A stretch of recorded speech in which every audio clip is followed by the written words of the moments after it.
Assalamualaikum warahmatullahi wabarakatuh.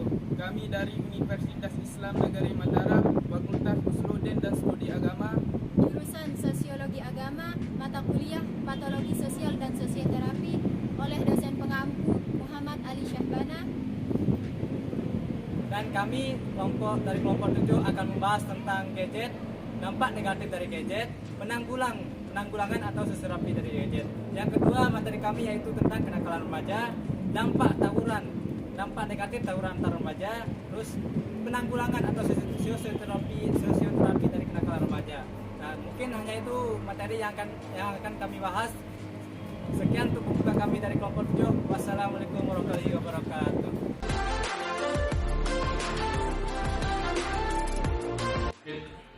Bismillahirrahmanirrahim. Assalamualaikum warahmatullahi wabarakatuh. Saya Denny Wirahadi dengan NIM 2006-02018.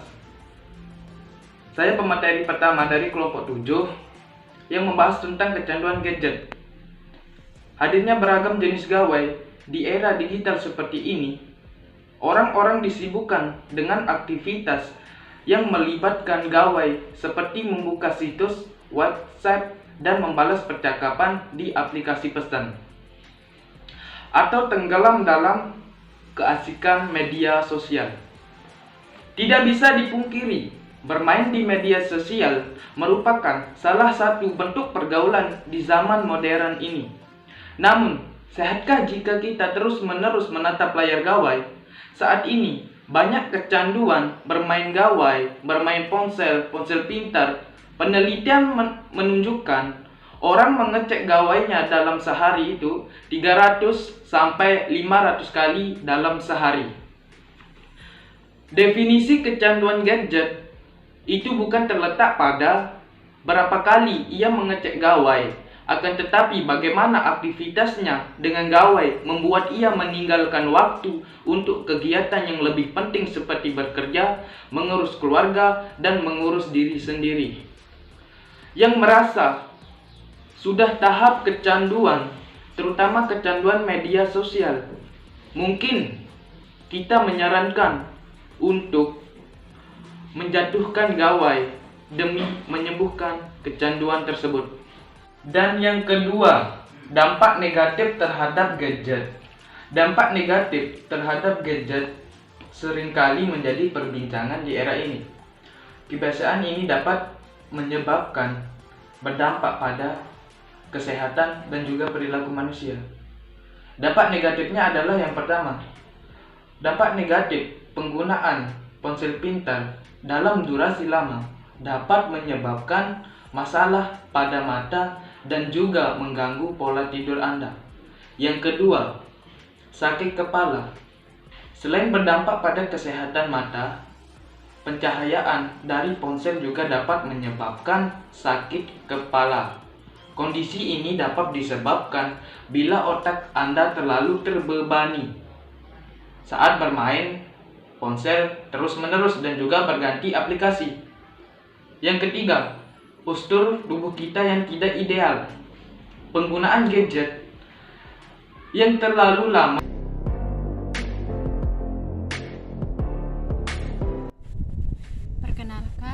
Saya, Siti Humairo, sebagai pemateri kedua yang membahas tentang penanggulangan terhadap gadget dan definisi kenakalan remaja.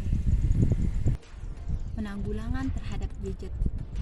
Yang pertama, jangan pergunakan power bank. Membawa power bank setiap saat tentu bermanfaat jika gadget yang kita miliki tiba-tiba kehabisan daya saat dibutuhkan.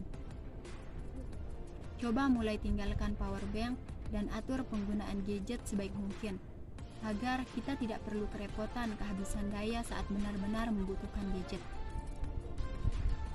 Yang kedua ialah matikan gadget 1 jam sebelum tidur. Salah satu hal yang membuat kita susah tidur ialah penggunaan gadget pada malam hari. Adanya rasa ingin memeriksa notifikasi atau hanya sekedar melihat-lihat media sosial.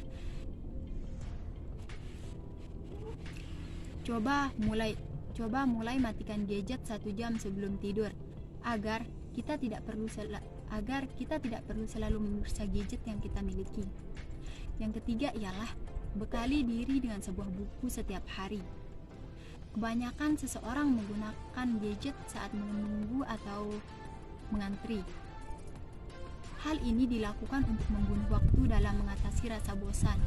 Mulai ganti alat bantu penghilang rasa bosan dengan membaca sebuah buku yang menarik minat kalian untuk membaca. Yang kedua ialah definisi kenakalan remaja. Definisi kenakalan remaja ialah wujud dari suatu konflik yang tidak bisa terselesaikan pada masa kanak-kanak maupun pada masa remaja. Kenakalan remaja adalah cara seseorang melampiaskan masalah yang mereka hadapi yang tindakannya menyimpang. Menurut ahli sosiologi Kartono, kenakalan remaja atau dalam bahasa Inggrisnya dikenal dengan istilah juvenile delinquency, merupakan gejala patologi sosial pada remaja yang disebabkan oleh suatu bentuk pengabaian sosial. Akibatnya mereka mengembangkan bentuk perilaku yang menyimpang. Sekian.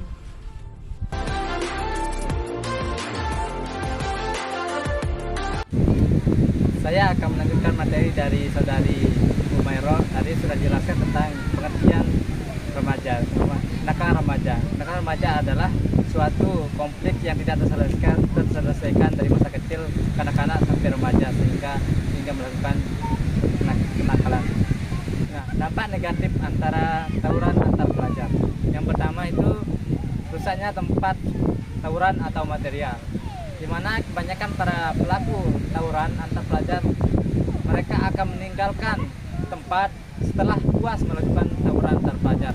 Nah, yang dimana ini sangat merugikan suatu masyarakat atau suatu sekolah. Yang pertama itu tempat tawuran misalkan di masyarakat itu rusaknya mobil atau kaca mobil, sehingga nanti para pelaku tawuran ini tidak mau bertanggung jawab atas kerusakan tempat tersebut. Yang kedua itu rusaknya fasilitas umum. Nah, itu adalah salah satu dampak negatif dari tawuran antar pelajar. Mungkin juga di teman-teman ada orang yang pernah tawuran di tempat kalian masing-masing. Mungkin bisa dilihat dari sana apa aja sih yang rusak di tempat tawuran tersebut. Mulai dari kaca rumah, ataukah dari atap rumah ada yang rusak, atau dari material yang lain. Nah, cuma itu untuk materi yang pertama. Itu adalah rusaknya citra baik sekolah, yang dimana citra baik sekolah ini sudah dibangun oleh perangkat sekolah, yang dimana terdiri dari kepala sekolah, para guru, para staf, dan para murid yang berprestasi. Nah, ketika ada tawuran di antar sekolah dan sekolah itu terlibat, maka suatu peminat ke sekolah itu akan berkurang, sehingga nanti pas penerimaan siswa baru itu akan peminat ke sekolah itu akan berkurang. Nah, seperti itu.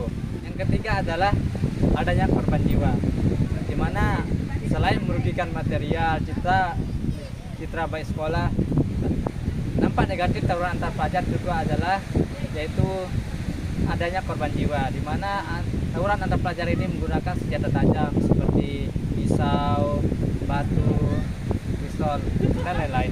Nah, di mana nanti ada korban jiwa, tetapi ini pelaku tawuran ini tidak mau bertanggung jawab, sehingga itu dampak negatif yang paling signifikan. Yang keempat adalah dampak psikis bagi masyarakat, yang dimana contohnya itu keresahan dan traumatik terjadi pada masyarakat, yang seharusnya generasi bangsa dipercayakan pada generasi muda menjadi tidak percaya terhadap generasi muda.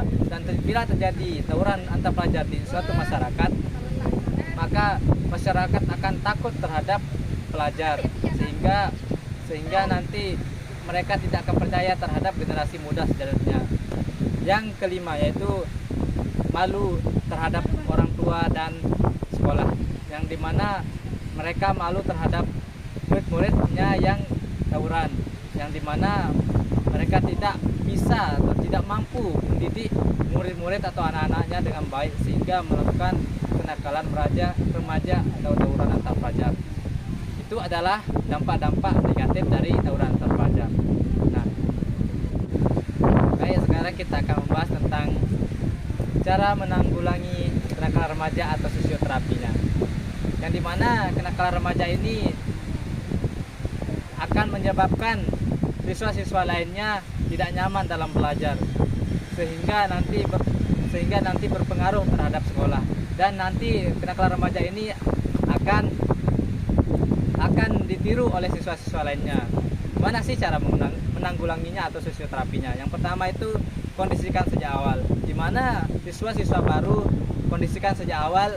Pas kita penerima siswa baru itu atau pas MOS, siswa-siswa diarahkan ke aturan-aturan sekolah, biar mereka tahu gimana sih aturan sekolah tersebut, dan ketika melanggar aturan sekolah apa sih konsekuensinya. Nah, itu adalah salah satu cara menanggulanginya di sekolah. Nah, terus yang kedua, cara menanggulangi di keluarga. Nah, di keluarga bisa kita lihat dari teman-teman sebaya atau bermainnya. Kita lihat apakah teman bermainnya itu orangnya baik atau tidak. Atau yang kedua, yaitu harus berkomunikasi dengan anak, di mana anak ini juga butuh arahan dari orang tua. Nah, dan juga batasi mereka bermain atau batasi waktu bermain, tidur dan belajar, sehingga nanti waktu dia bermain, tidur dan belajar itu teratur dari kecil sampai dia remaja atau dewasa. Nah, mungkin itu dari keluarga. Sekarang kita lanjut ke cara menanggulanginya yang kedua atau cara fisioterapi yang kedua. Yaitu yang kedua itu guru sebagai mentor, yang dimana bisa jadi murid disebabkan nakal karena banyak beban yang dirasakan, sehingga nanti guru harus mampu membimbing murid-murid tersebut. Nah, dimana seorang guru harus membimbing murid-muridnya ke arah yang benar, dimana biar mereka tidak akan melakukan penyimpangan dari aturan-aturan sekolah tersebut. Dan juga bisa saja murid tersebut akan menyampaikan keluh kesahnya terhadap guru tersebut, sehingga nanti guru membimbing dia dengan yang benar. Yang ketiga yaitu mempererat hubungan antara guru dan murid. Nah, yang dimana seorang guru dan murid kalau diskomunikasi, maka nanti seorang murid tersebut akan menyimpang dari aturan sekolah tersebut. Nah, sehingga guru akan mendengar curhatan dari seorang murid, sehingga guru tersebut tahu apa sih keluh kesah dari murid tersebut. Nah, dari sana seorang guru bisa mengetahui apa saja permasalahan murid tersebut sehingga dia menjadi nakal. Sehingga dari sana kita akan tahu solusi tersebut, sehingga mereka tidak akan menyimpang dari aturan-aturan sekolah dan tidak nakal. Nah, terus dampak psikologis yang selanjutnya yaitu mudah marah, yang dimana diakibatkan karena tawuran ini adalah tindak kekerasan, sehingga nanti seorang pelajar akan mudah marah dalam suatu hal, sehingga nanti mereka saat bergaul atau saat berbicara dengan seseorang yang tidak nyaman, mereka akan marah atau tersinggung terhadap sesuatu yang kecil. Nah, itu adalah dampak psikologisnya. Baik, kesimpulan dari semua materi kelompok 7 adalah dimana gadget mempunyai dua dampak. Yang pertama itu dampak positif dan dampak negatif. Nah, dampak positifnya itu kita bisa mencari lebih luas tentang informasi-informasi di dunia ini, sehingga nanti kita dipermudahkan atas segala sesuatu informasi. Nah, yang kedua itu dampak negatifnya, yang dimana kita tidak bisa lepas dari gadget atau kecanduan, misalnya kecanduan main game, kecanduan hal-hal yang lain, atau yang berdampak negatif terhadap pelajar maupun orang tua atau masyarakat. Nah, sehingga nanti cara penanggulangannya itu adalah bekali diri dengan buku, terus sering-sering komunikasi dengan orang tua, terus yang ketiga itu komunikasi dengan teman atau berdiskusi, sehingga nanti gadget dengan buku atau diskusi, dengan sendirinya kita akan terbiasa memilih diskusi atau tidak terlalu kecanduan terhadap gadget. Nah, terus materi yang kedua itu adalah kenakalan remaja, yang dimana kenakalan remaja ini adalah suatu masalah yang tidak terselesaikan dari masa kanak-kanak sampai remaja, sehingga mereka melakukan atau menyelesaikan masalah dengan tawuran. Nah, dimana tawuran ini mempunyai dampak negatif. Nah, dampak negatif itu adalah yang pertama rusaknya citra baik sekolah, yang kedua itu adalah rusaknya tempat tawuran atau material, yang ketiga itu adanya korban jiwa, yang keempat itu malu terhadap orang tua ataupun guru yang di sekolah. Nah, gimana cara menanggulanginya? Yang pertama adalah kondisikan sejak awal, dimana sejak dia masuk sekolah sampai dia selesai. Nah, terus yang kedua itu guru sebagai mentor, yang dimana guru tersebut yang menggantikan orang tua yang di sekolah, sehingga guru harus bisa menjadi mentor seorang siswa atau murid-murid yang lain, sehingga nanti mereka para siswa atau pelajar tidak menyimpang dari aturan-aturan sekolah tersebut. Nah, terus yang ketiga itu adalah mempererat hubungan antara guru dan murid, yang dimana seorang guru harus siap menerima atau mendengar keluh kesah seorang murid, sehingga nanti mereka nakal, atau bisa saja disebabkan murid nakal tersebut karena beban yang dirasakan seorang murid, sehingga nanti guru harus mempererat hubungan dengan muridnya. Nah, itu adalah cara menanggulanginya. Mungkin hanya itu materi dari kelompok kami, kelompok 7. Wassalamualaikum warahmatullahi wabarakatuh.